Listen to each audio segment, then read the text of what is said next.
અને સ્વાગત છે તમારું પૂનમ્સ ફ્લેવર કિચનમાં। આજે હું તમને બનાવતા શીખવાડવાની છું પાલકની સેવ।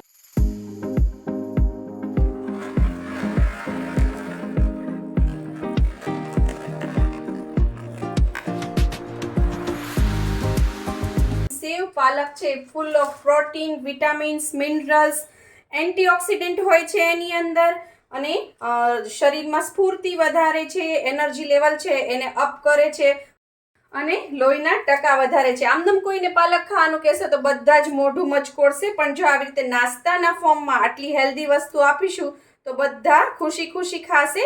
તો મેં અહીંયા લઈ લીધી છે 100 ગ્રામ પાલક। પાલકના પાન છે એને આ રીતે દાંડીઓથી અલગ કરી લેવાના છે અને ત્યારબાદ એને આ રીતે ઝીણા ઝીણા સુધારી લેવાના છે। મેં ઓલરેડી અહીંયા છે રેડી કરીને રાખેલા છે અને એને ધોઈ પણ લીધા છે। હવે આપણે લેવાનું છે એક મિક્સરનું જાર। એની અંદર આ ધોઈને સુધારેલી પાલક છે એની અંદર નાખી દેવાની છે અને ત્યારબાદ આપણે એની અંદર નાખી દઈશું કોથમીર અને આને તમે 2 થી 3 મહિના એરટાઈટ ડબ્બામાં સ્ટોર કરીને રાખશો તો કંઈ જ નહીં થાય। ત્યારબાદ હું અહીંયા નાખું છું તીખા લીલા મરચાં 2 નંગ છે, તમે જેટલું તીખું ખાતા હોય એટલું નાખવાનું। ત્યારબાદ હવે આપણે એને મિક્સરમાં ચર્ન કરશું, પણ મિક્સરમાં ચર્ન કરતી વખતે આપણે એક વાતનું ખાસ ધ્યાન રાખવાનું છે કે આમાં જેમ બને એમ ઓછા પાણીમાં આપણે એને પીસવાની છે। બહુ પાણી નાખીને જાજી પ્યુરી નથી કરી દેવાની। બીજી એક વાત, આપણે એની અંદર આવી રીતે 7-8 નંગ બરફના ટુકડા નાખી દઈશું અથવા તો તમારે એકદમ ઠંડુ પાણી જેટલું જરૂર પડે એટલું નાખવાનું। બરફના ટુકડા નાખવાથી શું થશે કે આનો કલર છે એ કાળો નહીં થઈ, જ્યારે મિક્સર ફરે ત્યારે તાપમાન વધે જેના લીધે પાલક છે એનો કલર કાળો થઈ જતો હોય છે। તો આ એક ટિપ્સ છે તમારા માટે। આ સેવમાં જ નહીં, તમે પાલકની કોઈ પણ વસ્તુ બનાવતા હોય એમાં જ્યારે પ્યુરી કરવાની હોય ત્યારે એની પીસતી વખતે એની અંદર બરફના ટુકડા અથવા તો એકદમ ઠંડુ પાણી નાખી દેશો તો કલર એઝ ઇટ ઇઝ લીલો ને લીલો જ રહેશે। તો હવે આપણે આને પીસી લઈએ, એકદમ સ્મૂથ પેસ્ટ કરવાની છે જેથી સંચામાં સરસ ચાલે। પાલકની પ્યુરી રેડી થઈ ગઈ છે અને હવે મેં અહીંયા લઈ લીધો છે બેસન। તમે ચણાનો લોટ પણ લઈ શકો છો। મેં 300 ગ્રામ જેટલો બેસન લીધો છે અને હવે આપણે એની અંદર આ પ્યુરી નાખતા જશું। આપણે છે સેવ પાડીએ એવો એનો લોટ કરવાનો છે, ના તો ઢીલો ના બહુ કઠણ। હું તમને દેખાડીશ કેવી કન્સિસ્ટન્સી રાખવી। હવે આપણે એની અંદર મીઠું નાખીશું।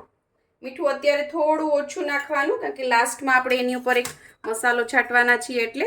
અને આપણે એની અંદર 1 ચમચી તેલ નાખી દઈશું। તેલથી છે એ સરસ ક્રિસ્પી થશે, નહીતર બહુ જ કડક થશે તો ચાવવી મુશ્કેલ થઈ જશે। એટલે થોડું તેલ અત્યારે નાખી દેવાનું। પાણી નથી નાખવાનું કે કોઈ પણ મસાલા નથી નાખવાના કારણ કે આપણે ઓલરેડી આની અંદર લીલા મરચાં નાખી જ દીધા છે એટલે તીખાશ સરસ આવી જશે। આ રીતે થોડી થોડી પ્યુરી નાખતા જવાની અને એનો લોટ બાંધી લેવાનો છે। સેવ બનાવવા માટે આપણો લોટ રેડી થઈ ગયો છે અને રોટલી જેવો લોટ રાખવાનો છે, સોફ્ટ લોટ રાખવાનો છે, તો જ સેવ સરસ પડશે।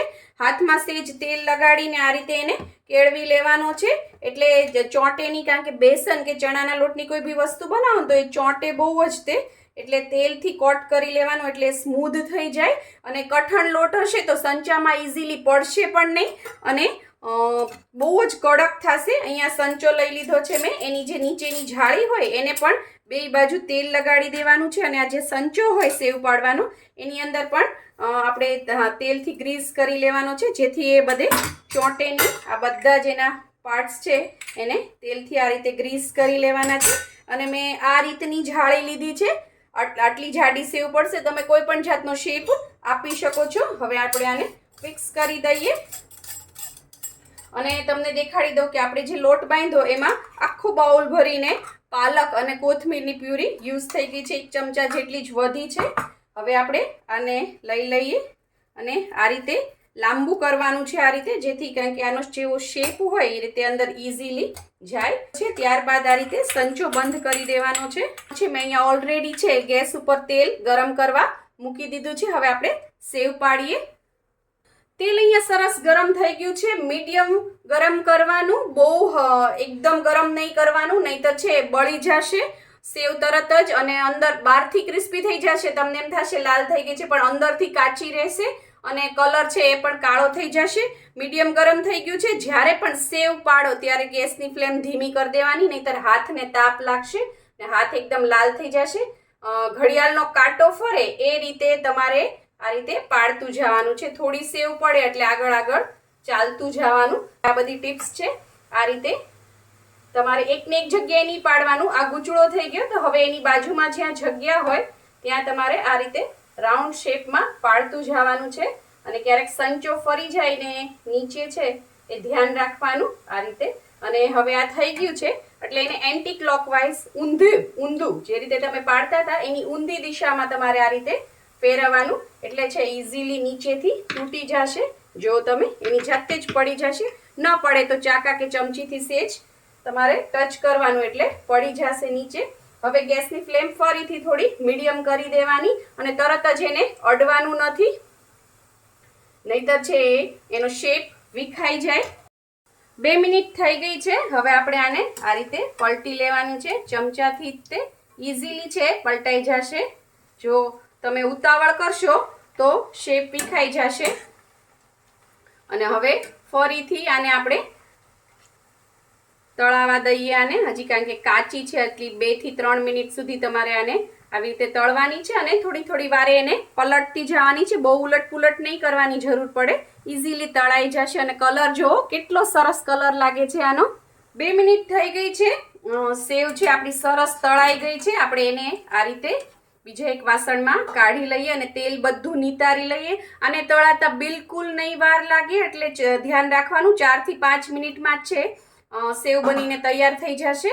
એટલે ખૂબ જ જલ્દી બની જશે. બિલકુલ કંટાળો નહીં આવે. હવે આપણે તળીને કાઢી લીધા બાદ ગરમ ગરમ હોય ત્યારે જ એની અંદર સંચળ અથવા તો ઘણા લોકો એને કાળું મીઠું ઇંગ્લિશમાં કહો તો બ્લેક સોલ્ટ, તમે જે પણ કહો એની ઉપર નાખી દેવાનું છે. સંચળ આ રીતે થોડું થોડું નાખી દેવાનું. આ બાજુ નાખવાનું અને આ રીતે પલટાવીને પણ નાખી દેવાનું. ગરમ હોય ને ત્યારે એની ઉપર તેલ છે થોડું સમસમ થતું હોય એટલે સરસ એની ઉપર ચોંટી જાય. ઠંડુ થયા પછી નાખશો તો સંચળ નીચે પડી જશે. અત્યારે આને આ રીતે જ રહેવા દેવાની.